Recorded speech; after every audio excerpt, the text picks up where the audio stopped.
zahvaljujući Bogu, svemogućem i svemilostivom koji u svemu misli i promišlja, tako je i o našem manastiru Bešenovo zasigurno, naravno molitvama svetih otaca, pre svega Nemanjića, čija je ovo i zadužbina kralja Dragutina i svih svetih, i onih svetih koji su služili u ovoj svetoj obitelji i molili se.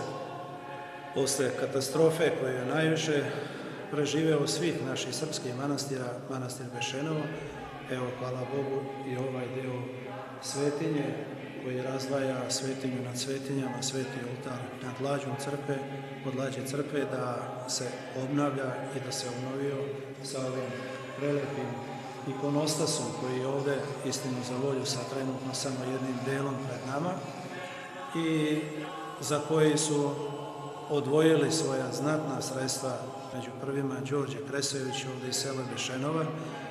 Pre par godina je dao divan jedan prilog za uspomenu sebi i svoje supruge Vere, koja je, nažalost, onomad i preminula, Bog da je prosti dušu i primi carstvo nebesko. I naravno, delom prvih prihoda koje manastir Bešenovo ostvaruje posle restitucije, dakle povratka ziratne ili obradive zemlje manastiru što je oduzeto. Eto, to je za sad uloženo za ovaj deo.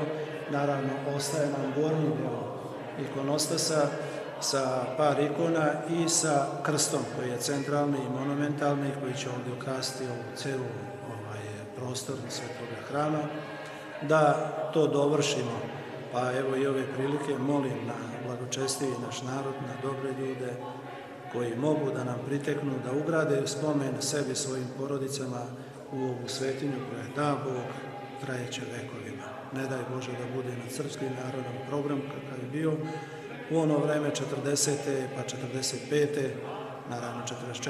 je manastir postradao od strane Njemaca, ali posle rata bezumlja da je raznešeno sve ono što je zemlja sakrivala, ali evo sada da Bog uspostavljamo novo i daj Bože da vekovima traje na slavu Božju, na radost našeme narodu, na blagoslov i dobro zdravlje, pre svega u ovoj situaciji da pobedimo ovu neman, a onda da Bog da uživamo u svakoj radosti u otadžbini našoj.